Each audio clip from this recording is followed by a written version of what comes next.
बच्चों, अगर हम अपने घरों में प्लांट लगाना चाहेंगे, एक पौधा उगाना चाहेंगे, तो किन बातों की जानकारी होना आवश्यक है। यदि मैं बीज लेकर उसे मिट्टी में डालती हूँ, फिर उसमें नियमित रूप से पानी डालती हूँ। यहाँ पर मैं सामान्य टैप वाटर की जगह या साधारण जल की जगह डिस्टिल वाटर का उपयोग करती हूँ, तो भी क्या पौधे की ग्रोथ पहले जैसी ही होगी? शायद नहीं। क्यों? क्योंकि पौधे को वृद्धि और विकास के लिए खनिज लवण की या खनिज पोषण की आवश्यकता होती है, और आपको पता ही है कि आसुत जल शुद्ध जल होता है जिसमें किसी भी प्रकार का अन्य खनिज नहीं पाया जाता। तो पौधे को वृद्धि और विकास के लिए खनिज पोषण या खनिज लवणों की आवश्यकता होती है, जो उन्हें मिलती है मिट्टी और पानी से। तो आज हम उसी मिनरल्स या खनिज लवण का अध्ययन करेंगे। और खनिज लवण का संवहन पौधों में जाइलम के द्वारा होता है। कुछ पौधे छोटे होते हैं, कुछ मीडियम होते हैं और कुछ विशाल वृक्ष भी होते हैं। तो इनमें जल द्वारा अवशोषित खनिज लवण का संवहन जाइलम के द्वारा होता है। याद रखिएगा, जैसे जड़, जैसे जल और जैसे जाइलम। जल में ही घुला रहता है खनिज लवण, मिनरल्स अर्थात खनिज। जब हम पौधों को पानी दे रहे होते हैं तो वास्तव में हम पानी के साथ साथ उन्हें खनिज लवण भी दे रहे होते हैं। खनिज लवण जैसे calcium, nitrogen, molybdenum, sulphur, potassium और आयरन आदि बहुत सारे मिनरल्स या खनिज लवण होते हैं जो पौधों की वृद्धि और विकास के लिए अत्यंत ही आवश्यक होते हैं। पौधों को भी स्वस्थ रहने के लिए मिनरल्स या खनिज लवण की आवश्यकता होती है। पौधों के लिए प्रोटीन, कार्बोहाइड्रेट और वसा ये अत्यंत ही आवश्यक हैं, और इन सब के फॉर्मेशन में, इन सब के बनने में कहीं ना कहीं खनिज जो है आवश्यक होते हैं। 18वीं शताब्दी के पहले इन पोषक तत्वों के बारे में अधिक जानकारी नहीं थी। 2 अक्टूबर को 1832 में जन्मे जूलियस सीजर नाम के जर्मनी के बॉटनिस्ट थे। उन्होंने प्लांट फिजियोलॉजी पर एक बुक भी लिखी है। प्राग विश्वविद्यालय में प्रोफेसर की उपाधि ग्रहण की। इन्होंने एक प्रयोग किया और एक गैस जार बनाया और उसमें हवा के लिए एक पाइप लगा दिया और नीचे पानी भर दिया। उसमें एक पौधा लगा दिया। एक व्यवस्था उन्होंने और की कि लिक्विड फॉर्म में कुछ न्यूट्रिएंट्स डाले। यहाँ पर ध्यान दीजिएगा, उन्होंने लिक्विड फॉर्म में उसमें कुछ न्यूट्रिएंट्स डाले, मिट्टी यहाँ पर नहीं है। तो उन्होंने देखा कि तब भी पौधे, उन्होंने उस लिक्विड फॉर्म में आवश्यक जितने भी खनिज लवण हैं वो उसमें डाला। अब उन्होंने ऑब्जर्वेशन में पाया कि अब भी पौधे बिना मिट्टी के भी बहुत अच्छे से ग्रो कर रहे हैं। तो कृषि की एक नई टेक्नोलॉजी, एक नई तकनीकी का प्रादुर्भाव हुआ, और जिसे कहा गया हाइड्रोपोनिक्स या जल कृषि या मृदा विहीन खेती। अभी आप लोग देख रहे हैं कि जंगल तेजी से कटते जा रहे हैं, और हमारी जो भारत की जनसंख्या है विस्फोटक रूप से बढ़ रही है। तो जब खेत पर्याप्त मात्रा में नहीं होंगे, खेती वाले जमीन ही नहीं होंगे, तो इतनी जनसंख्या के लिए भोजन की व्यवस्था कैसे होगी? तो इस हाइड्रोपोनिक्स टेक्निक जो है आगे बहुत ही एक वैज्ञानिक ढंग से उत्पादन को बढ़ाने में सफल सिद्ध हो रहा है। और हमारे जो सलाद में प्रायः यूज होते हैं, गाजर है, शिमला मिर्च है, टमाटर है, इनकी खेती इस हाइड्रोपोनिक्स के द्वारा बहुतायत मात्रा में हो रही है।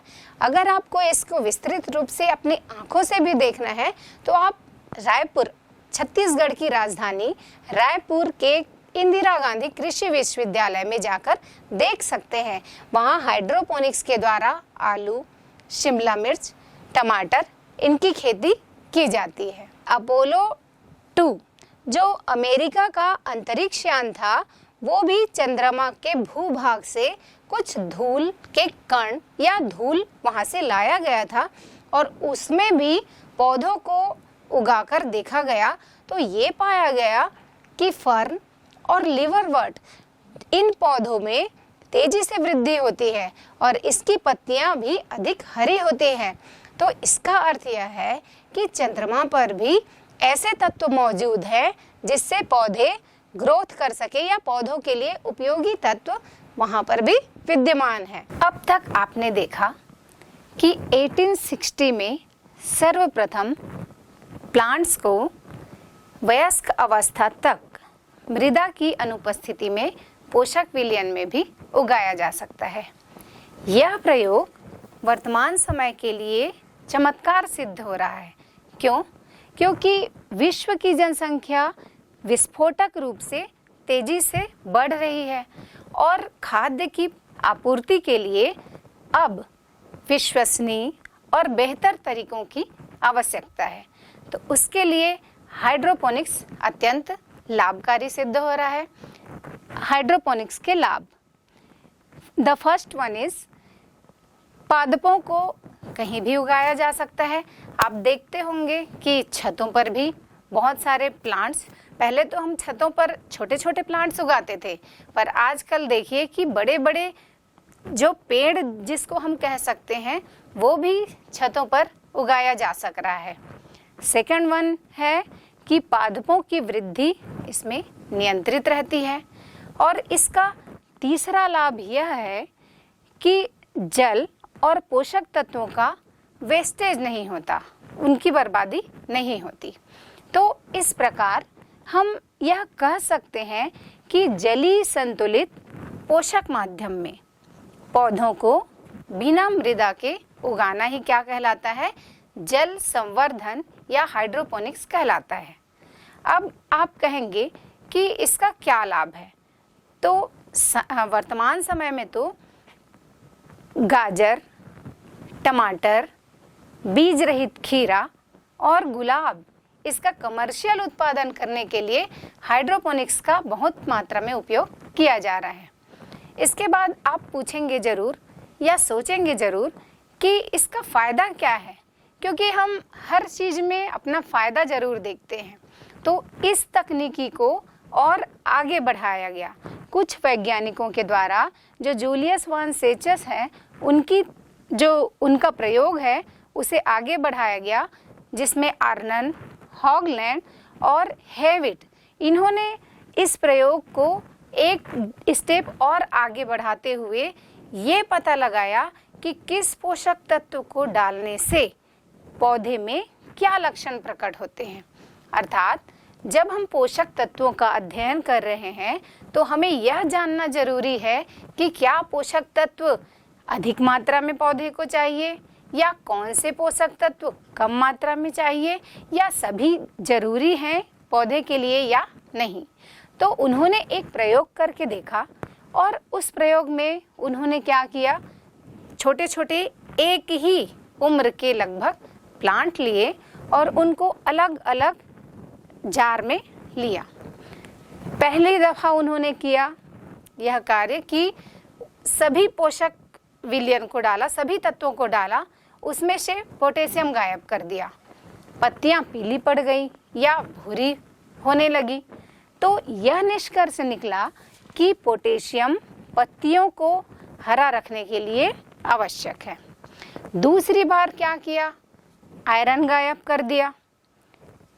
पत्तियां कुछ मुरझाई हुई दिखी तो निष्कर्ष निकला कि पत्तियों को खिलाकर रखने के लिए आयरन आवश्यक है। तीसरी बार उन्होंने क्या किया कि सारे पोषक तत्व तो डाले लेकिन कैल्शियम गायब कर दिया। इससे पौधों में जड़ों की वृद्धि कम होने लगी, अर्थात जड़ जो है ठीक से वृद्धि नहीं कर पाए। अगली बार इन्होंने किया कि नाइट्रोजन को पोषक तत्व से गायब कर दिया, पौधा बौना रहने लगा। तो इस प्रकार वे धीरे धीरे धीरे धीरे उन्होंने हर पोषक तत्व में यह प्रयोग किया कि पूरे बहुत सारे पोषक तत्वों को उसमें डाल देते थे पोषक विलयन में, लेकिन एक तत्व को गायब कर देते थे। विलयन में जिस तत्व को नहीं डाला गया उनका प्रभाव या उनकी कमी से जो लक्षण दिखे उसे डेफिशिएंसी सिम्टम या अभाव के लक्षण कहा। तो इस प्रकार इस प्रयोग के द्वारा हमें यह भी ज्ञात हुआ कि कौन सा तत्व आवश्यक है, कौन सा अधिक आवश्यक है और कौन सा कम आवश्यक है, और इसी के साथ ही एसेंशियल और नॉन एसेंशियल एलिमेंट का कॉन्सेप्ट आया, जिसे हम कह सकते हैं अनिवार्य तत्व। और अधिक जानकारी के लिए हम देखते हैं कंपोजिशन ऑफ प्लांट आस या पादप भस्म का संघटन। जब पौधे या अंगों को 100 अंश सेंटीग्रेड पर गर्म किया जाता है या सुखाया जाता है, तब जल वाष्प बनकर निकल जाता है और पौधे का भार लेने पर हम उसे शुष्क भार या ड्राई वेट कहते हैं। जब पौधे के शुष्क भाग को 600 अंश सेंटीग्रेड पर अंगीठी या भट्ठी में ज्वलित करें तो उसका जो कार्बनिक अंश है वो विघटित होकर वाष्प के रूप में बाहर निकल जाता है। उसका कार्बनिक अंश के अंतर्गत carbon dioxide, H2O, SO2, nitrogen, ammonia और मीथेन आदि वाष्प बनकर निकल जाते हैं। तो जो अकार्बनिक पदार्थ बचता है उसे ही हम प्लांट आश या भस्म या राख कह सकते हैं। तो आपकी पुस्तक के अनुसार अभी तक 105 तत्वों में, ऐसे मैं जानकारी के लिए बता दूं कि 119, 118 तत्वों की खोज हो चुकी है या इससे ज़्यादा भी हो सकती है, लेकिन चूंकि आपके बुक में 105 तत्वों का ही उल्लेख है, तो 105 तत्वों में से 60 तत्व का उपयोग पौधे करते हैं।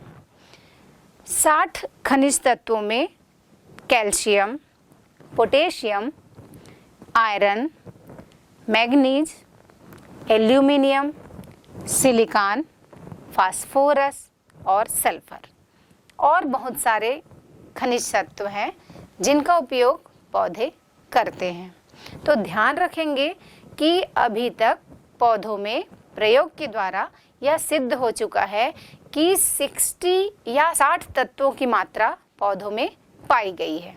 प्लांट आर्ट से हमें यह भी जानकारी मिलती है कि कौन सा तत्व पौधों में अधिक मात्रा में पाया जाता है और कौन सा तत्व पौधों में कम मात्रा में पाया जाता है। तो अब तक हमने पाया कि बहुत सारे खनिज पौधों के लिए अनिवार्य है और कुछ कम अनिवार्य है। तो जो पौधा होता है वो जिस क्षेत्र में उगता है वहाँ पर की जो मिट्टी होती है, मृदा होती है, उसमें जो भी खनिज तत्व होते हैं उनको वो अवशोषित कर लेता है। इसको भी कर लेता हूँ, इसको भी कर लेता हूँ, इसको भी कर लेता हूँ, लेकिन यह आवश्यक या अनिवार्य नहीं है कि वो सभी तत्वों का उपयोग करे। यहाँ तक कि जो गोल्ड माइंस होते हैं, सोने की खदान होती है, वहाँ पर उपस्थित, वहाँ पर उगे हुए सरसों के पौधे का प्रयोग करके देखा गया तो उसमें गोल्ड पाया गया। अब आप कहेंगे कि पौधों में भी सोना हो सकता है क्या? तो हाँ, जो गोल्ड माइंस या सोने की फैक्ट्री होती है वहाँ पर कुछ मात्रा में गोल्ड को भी पौधे अवशोषित करने की क्षमता रखते हैं। उसी प्रकार यदि मैं आपको जानकारी के लिए बता दूं कि जो नाभिकीय रिएक्टर होते हैं या ताप बिजली संयंत्र होते हैं या जो न्यूक्लियर संस्थान होते हैं जहाँ पर नाभिकीय प्रयोग किए जाते हैं, वहाँ पर के जो पौधे होते हैं उनमें रेडियो एक्टिव तत्व भी पाया गया। तो इस प्रकार यह सिद्ध होता है तो इस प्रकार हम कह सकते हैं कि प्लांट्स जो है अनेक प्रकार के खनिज तत्वों को धारण कर सकता है। अब तक हमने जाना कि 105 तत्वों में से 60 तत्व पौधों में पाए जाते हैं। अब हम यह जानते हैं कि कौन से तत्व अनिवार्य हैं, कौन से कम अनिवार्य है। इसके लिए हम खनिज पोषकों को 2 भागों में बांटते हैं, एसेंशियल और नॉन एसेंशियल, अनिवार्य खनिज तत्व और कम अनिवार्य खनिज तत्व। इसके आधार पर अनिवार्य और कम अनिवार्य या एसेंशियल और नॉन एसेंशियल, इसके लिए कुछ क्राइटेरिया तय करते हैं। तो इसमें पहला क्राइटेरिया है, कुछ मापदंड हम अपनाते हैं, मापदंड हैं कुछ, जिसके आधार पर हम कह सकते हैं कि ये खनिज तत्व पौधे के लिए अनिवार्य की श्रेणी में आता है और ये कम अनिवार्य या अनिवार्य नहीं की श्रेणी में आता है। तो सबसे पहला क्राइटेरिया है इसका कि इसके बिना पौधे अपना जीवन चक्र या लाइफ साइकिल पूर्ण नहीं कर सकते। ये पहला क्राइटेरिया है। दूसरा क्राइटेरिया है कि जो अनिवार्य खनिज तत्व होते हैं वे स्पेसिफिक या विशिष्ट होते हैं। अनिवार्य तत्व हैं, पोटेशियम का काम मैग्नीशियम नहीं कर सकता, कैल्शियम का काम सल्फर नहीं कर सकता। तो दूसरा मुख्य क्राइटेरिया यह है अनिवार्य होने का कि जो तत्व होते हैं वो स्पेसिफिक या विशिष्ट होते हैं। तीसरा क्राइटेरिया है कि ये जो अनिवार्य तत्व होते हैं वो पौधों के उपापचय इससे डायरेक्टली इन्वॉल्व होते हैं, मतलब सीधे रूप से ये पौधे के उपापचय को प्रभावित करने वाले होते हैं। इसी के अंतर्गत हम पढ़ते हैं मैक्रोन्यूट्रिएंट्स या दीर्घमात्रिक तत्व। मैक्रोन्यूट्रिएंट्स या दीर्घमात्रिक तत्व उन तत्वों को कहा जाता है जिनकी मात्रा पौधे में अधिक होती है। और कितनी अधिक होती है? तो सामान्य जो प्लांट्स होते हैं, सामान्यतः प्लांट्स में यदि हम शुष्क पदार्थ के रूप में देखें तो 1 to 10 मिलीग्राम, ध्यान रखिएगा, नोट कर लीजिएगा, 1 to 10 मिलीग्राम पर लीटर जिन तत्वों की आवश्यकता होती है उन्हें हम मैक्रोन्यूट्रिएंट्स या दीर्घमात्रिक तत्व के अंतर्गत रखते हैं। जिसके अंतर्गत मैं आपको एक ट्रिक बताती हूँ, उसी से ही याद रखिएगा। इसमें carbon, hydrogen, oxygen, nitrogen, phosphorus, sulphur, potassium, magnesium और कैल्शियम, ये 9 तत्व आते हैं। तो उसके लिए आप ट्रिक याद रखेंगे। सी से चतुर सिंह ओझा ने पारो से कब मांगा कैल्शियम। चतुर से सी को याद रखेंगे, सिंह, चतुर सिंह जो है इससे सी को याद रखेंगे और एच को याद रखेंगे, कार्बन और हाइड्रोजन। ओ से ओझा से ओ को याद रखेंगे, ने के लिए नाइट्रोजन एन को याद रखेंगे, पायल या पारो, आपको जो नाम पसंद है आप रख सकते हैं, उससे फास्फोरस को याद रखेंगे।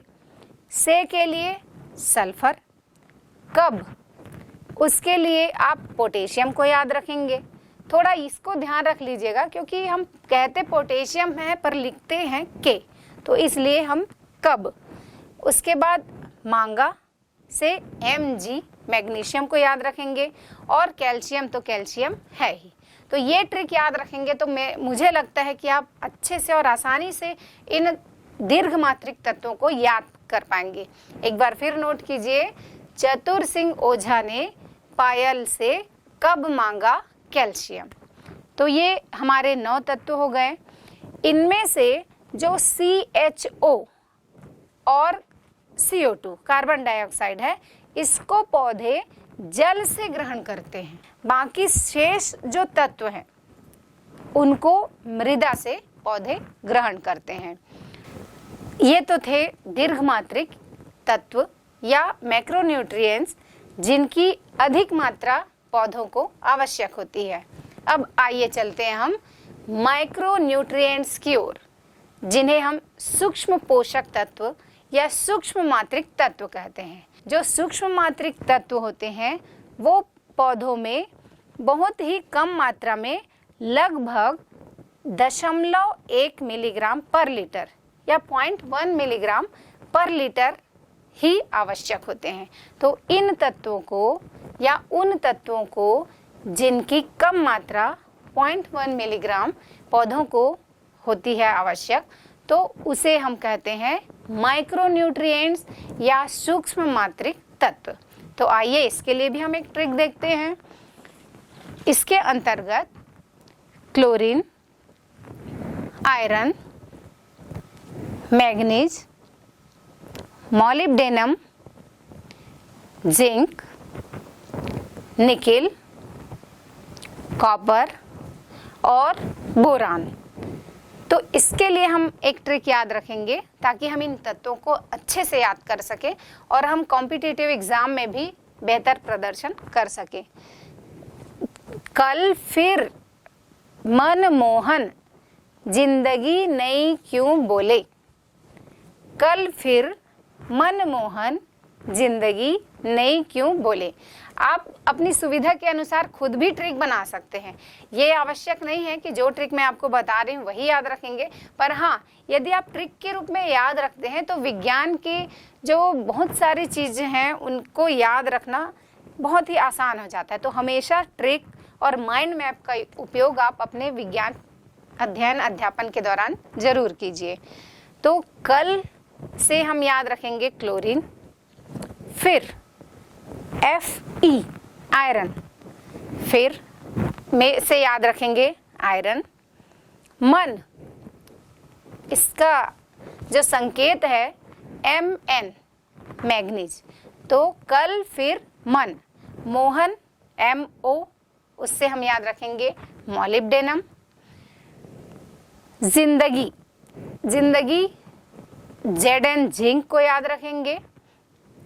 नहीं, यहाँ पर थोड़ा ध्यान देंगे, नहीं मैंने Ni जो निकिल है उसको नहीं ट्रिक बनाया है, आप अपनी सुविधा अनुसार भी बना सकते हैं। क्यों, ये तो बहुत ही इजी है। क्यू से कॉपर और बोले बी से बोरान। तो फिर से एक बार दोहराएंगे, आप सभी भी नोट कर लेंगे। कल फिर मनमोहन जिंदगी नई क्यों बोले। तो ये हो गए 8 तत्व। तो हमने अभी थोड़ी देर पहले अध्ययन किया मैक्रोन्यूट्रिएंट्स के अंतर्गत 9 तत्व और माइक्रोन्यूट्रिएंट्स या सूक्ष्म मात्रिक तत्व के अंतर्गत 8 तत्व, कुल हुए 17।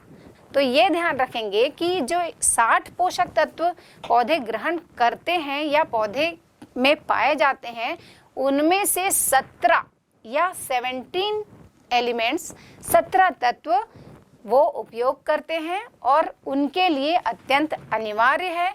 और इनके उपयोग करने की मात्रा के आधार पर इनको 2 भागों में बांटा गया है, मैक्रोन्यूट्रिएंट्स और माइक्रोन्यूट्रिएंट्स। इनमें से जो 3 तत्व हैं, पोटेशियम, कैल्शियम और नाइट्रोजन, इनको क्रिटिकल एलिमेंट्स भी कहते हैं। कि क्रिटिकल एलिमेंट्स इनको क्यों कहते हैं? पोटेशियम, फास्फोरस और नाइट्रोजन, इनके लिए भी एक ट्रिक है, प्रॉब्लम कहीं नहीं।